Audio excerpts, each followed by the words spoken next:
Hi, Trevor here, reflecting on live stream music. Thank you for stopping by.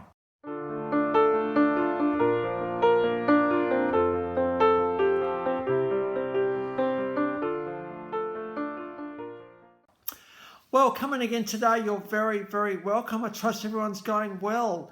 And you enjoyed my last video on Aussie songwriting legend John Schumann. And it's good to look at his take on the Vietnam War and I was only 19, and also how he was able to tweak Australia's consciousness. So I trust you found that one encouraging. We're going from there to 1924, Maple Hills, Ohio. We're going on to American film score composing royalty today. Now, I've done a few of these guys lately. Hans Zimmer, one I did a little while back. Well, this guy also is up there because his output is absolutely prolific. There's so much this guy has been involved in. It's certainly through the golden age of Hollywood in particular and beyond. Enrico Nicola Mancini was born from Italian descended parents, but he would adopt the name Henry Mancini going forward. Now, Henry, at the age of 8, learned the piccolo of all things, but he was inspired by a movie by Cecil B. DeMille's score of The Crusades. They thought, hey, I reckon this film composing thing's pretty good. I reckon I might take that up instead. At the age of 12, he actually learnt piano. And then in a very young stage, was starting to do some arranging for some pretty amazing band leaders, including Benny Goodman, who was an up-and-coming guy at that point. He did start out as the Institute of Technology in Carnegie. Didn't like that very much. Ended up at the iconic Juilliard School of Music in 1942. He did see some war service, this guy, and is in 1943 he met Glenn Miller. Of course, the Glenn Miller Orchestra is a pretty well-known big band as well. And Glenn involved him in some performing overseas. And Henry was actually involved in the release of the concentration camp in Austria. So it's pretty cool to be involved in that sort of thing. But when he got back to America after the war, Glenn Miller kind of thought, well, actually, I reckon you can actually arrange things pretty well. In fact, I've got this sound I've been looking for. And Henry Mancini was able to help Glenn Miller find that sound. And certainly over the next 6 years, as well as doing all that, Henry Mancini did over 100 movies scores, including 1958, Peter Gunn, now started a relationship with Blake Edwards, and there was 30 films over the next 35 years with him. And at this point, he was starting to fuse a bit of jazz elements into romantic music. Now we got a big treat. We've got a live version of the Peter Gunn theme from Emerson, Lake and Palmer. That's pretty unique to see that one. ELP were iconic 1970s progressive rock band. Of course, Carl Palmer went on to become the drummer for Asia. Greg Lake, the guitarist, and Keith Emerson, considered one of the best keyboard players at all time. So to see those three together doing the Peter Gunn theme is pretty cool. 1961, Breakfast at Tiffany's. Now, this was the movie that everyone goes to for Audrey Hepburn. Of course, she was an absolute screen goddess, looked so good on screen. And Breakfast at Tiffany's gave rise to the song Moon River. Moon River, I'm crossing you in style someday. My huckleberry friend, Moon River and Mead. An absolutely beautiful song. This one, Johnny Mercer wrote the lyrics of this one, but Henry Mancini wrote the music and the melody for it. And so we have to have Moon River in there. We've got a clip from the movie Breakfast at Tiffany's itself.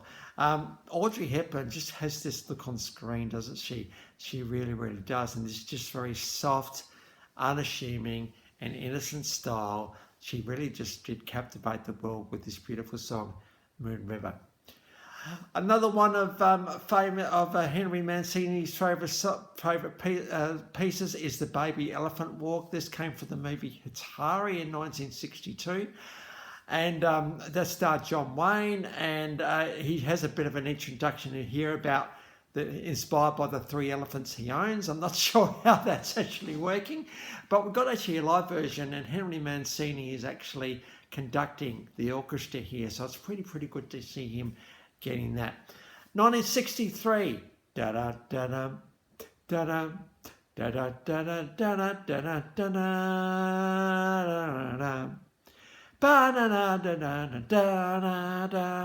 da-da. Oh, something like that anyway. Sorry, just got a bit carried away there. 1963, Pink Panther. Now, Pink Panther was started out as a television series, and there's been a few movies, of course, with Detective Clouseau. And so we've got the live version of the Pink Panther theme for you below.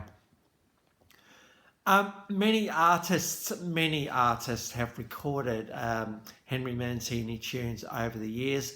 In fact, he's had over 90 albums, some of them ranging back to the late 1950s, early 60s, and certainly when he was really going for it, there were over 50 engagements per year. This guy was a very sought after conductor and sometimes performer. Unfortunately, he did leave us in 1994 after, a very long life, really, and he certainly did receive some awards over his time. Of the 72 Grammy nominations, he won 20. After the 18 Academy Award nominations, he's won 4. So there we go. 1 Golden Globe Award, 2 Emmy Awards. In 1984, he received, this is posthumously, of course, Golden Plate Award, so a significant contribution to music. And in 1997, an honorary doctorate to the iconic Berklee Institute, Berklee University of Music. And so he was able to be acknowledged by not just the industry, but academia as well as a significant American worldwide treasure. And I think the thing I love about Henry Mancini, I think, is just the way that he just, all of the clips below, and we've got how many got 1, 2, 3, 4, 5. And by the way, I've also included the Wikipedia entry below because it's just so many references to so many movies and TV series down there. It's just easy if you have a look at them, really, because it's just so many. Just Peter Gunn, and they're all quite jazzy and bluesy in ways, and very distinctive. I think Henry Mancini had a knack for writing melodies that just stuck in your head, but more importantly, he wrote melodies that would complement what we were watching on the screen. I mean, if you think about Pink Panther, for instance, this Pink Panther, actually what it was, and this here, the way he would just shuffle across the screen, just that whole quirky, canny, clever kind of character that the character was. He just really knew how to bring a character to life on the screen. And I think what we want to do with music is we want to be able to do that as well as capture a bit of emotion in there, because it's the music that will take us along for the ride. And I think it's so good to actually give credence to film composers, because they really there's really just so much music that's written by these guys, often for orchestras as well, so there's a lot of arranging going on in there.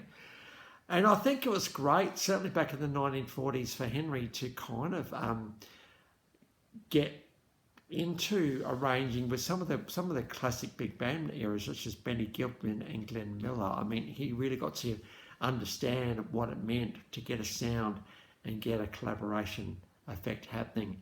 So it's really good to be able to give Henry Mancini a bit of a go today. And what can we take out of his story? I think not scared to experiment. I think this is the thing about him, and just to think, who would have thought a low plucking guitar sound, as in the Peter Gunn theme, would actually work? But it really works really well. And I think sometimes simplicity is the better way to go than complexity, because we just really get captured by something that's very simple and easy.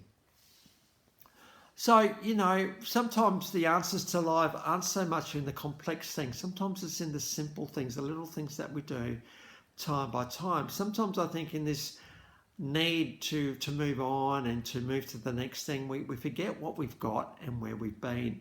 And I think Henry Mancini was very and truly grounded in what he knew he could do, But from that, he could then push the envelope. And I think you've got to have that grounding at the start to be able to push the envelope. So it's great to give this guy, Henry Mancini, a guy today. So I already mentioned we've got 5 videos / links below. And I've also included my last video for John Schumann. If you want to recap on him, feel free. Well, if you've gone back for another one, or this is your first time, the Life Reflections through Music, as you can see, we go to all sorts of genres. You know, if I think of someone, I'm going to do them. And that's just the way it is. And just the encouragement always, feel free to make a request. More than happy to do that for you. If it's an artist or it might be a particular song, feel free to let me know. Well, that's it for today. Next time, we're going to get on to the band The Cat Empire. So until then, I'll catch you around. Bye for now.